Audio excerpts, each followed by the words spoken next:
So that's the big breaking news right now at 12 p.m. this afternoon. The Supreme Court asking the State Bank of India to give and reveal all the electoral bond data by tomorrow. So in 24 hours. According to the court, according to the Chief Justice of India, who's just passed that order, has said SBI must disclose by tomorrow's business hour, which is before evening. They need to submit all the data. Election panel must comply by 5 p.m. March 15. So basically, by tomorrow, the SBI needs to submit it to the Election Commission of India, and the ECI can then make it further into the public domain and open the details by March 15. Supreme Court has clearly rejected the SBI plea, which was to seek time till about 30th of June. Remember, 30th of June is still a few months away, and that plea has completely been dismissed by the top court of the country. It could also be seen as a scathing indictment of the SBI in the electoral bond case that they had been pushing for a delay or at least a postponement with regard to the deadline. Majid Memon, who's an advocate himself and has now joined the TMC, is joining me on the phone line. Mr. Majid Memon, how do you see this decision by the top court to say, not wasting any time, submit the data by tomorrow? I think this is an absolutely justified decision taken by Supreme Court. The whole country, the voters of this country, who are all now in preparedness to exercise their franchise for an all-important Lok Sabha election, which is due in a matter of few weeks. And then, as far as the electoral bonds scam is concerned, naturally, the Supreme Court had given them time till 6th of March. But the SBI, which is just a wing of the government, in fact, the BJP, which is ruling, is also dictating the terms to CBI chairman and SBI chairman. And therefore, SBI chairman has been asked to seek time till June so that the Lok Sabha elections would be over and the wrongs committed by BJP would remain under cover till the elections are held.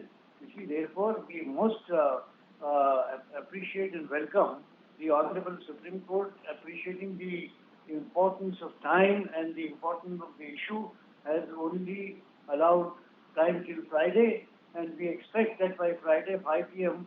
I'm only apprehensive that they may come out with some more excuse for further delaying the and what can now possibly, after the top court has said release the data by tomorrow and the ECI deadline is also by 15th March, what do you think possibly now will be the option? Do you think they will have to now furnish? Because asking for June is quite a long time, which means did they not have the data by then? Because to then furnish it in 24 hours is a big task ahead of SBI. No, see, he is capable of doing anything which you cannot even imagine. You, opposition, media, we cannot imagine as to what they would do. They don't care for anything. They don't care for constitution. They don't care for their legitimate duties, constitutional obligations. And therefore, they are capable of doing anything under the sky. But then let us wait now. Mr. Memon, this is about the SBI. Are you suggesting that the State Bank of India was working under the directions of something else? Absolutely. A State Bank of India chairman is absolutely bound by what the center would tell him, and therefore all this game is going on. What is the reason for SBI to seek so much time? This is all data is available on one click on the computer. Why do they need 3 months more? Although already Supreme Court has given them reasonable time till 6th March, what is the justification for asking for time? Only Lok Sabha election should get over. What more evidence do you want to have to make this kind of apprehensive approach? Appreciate you joining us, Mr. Majid Memon. You're a lawyer. You're also now a Neta in the India bloc. So, of course, quite a lot to say there. But saying that for now, remains to be seen if in the next 24 hours that data will be published and sent to the ECI. Joining me now is India Today's legal correspondent, Kanu Sarda. Kanu, you just give us the key takeaways of what precisely was said by the CJI, because this can be quite a technical matter.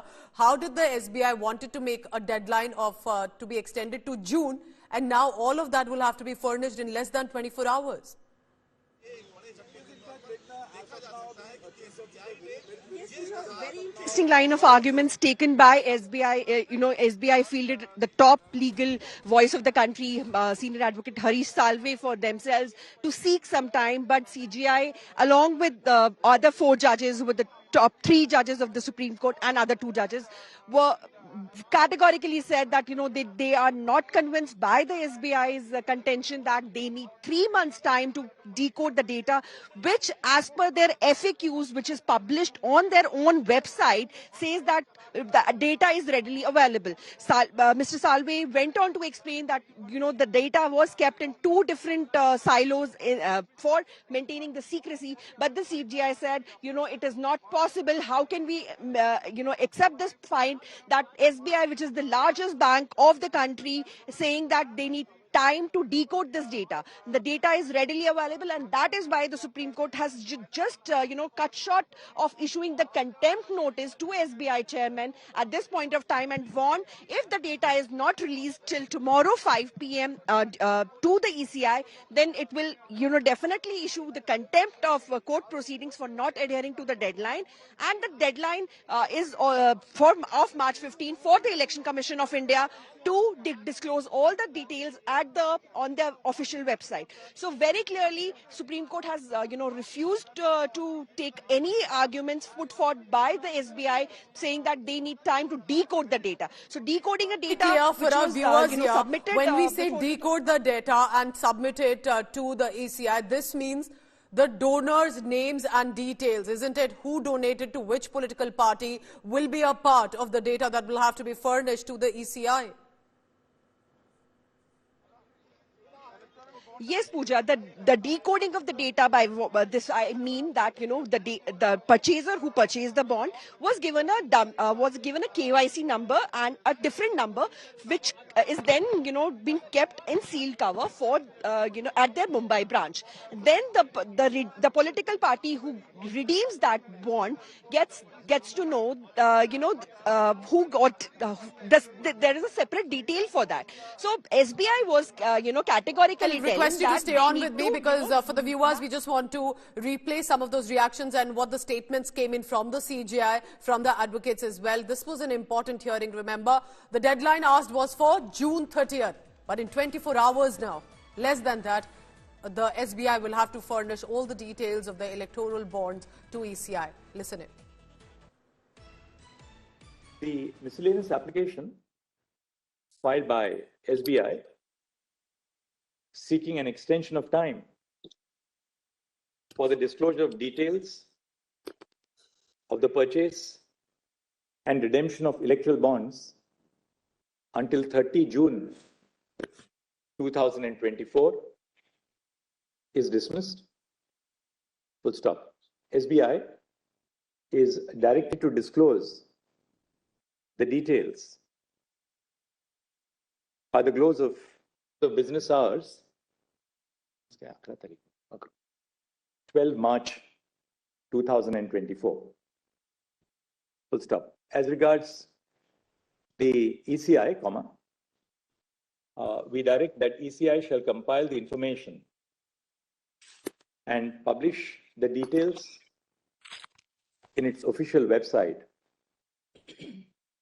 no later than by 15 March, by 5 p.m. on 15 March 2024.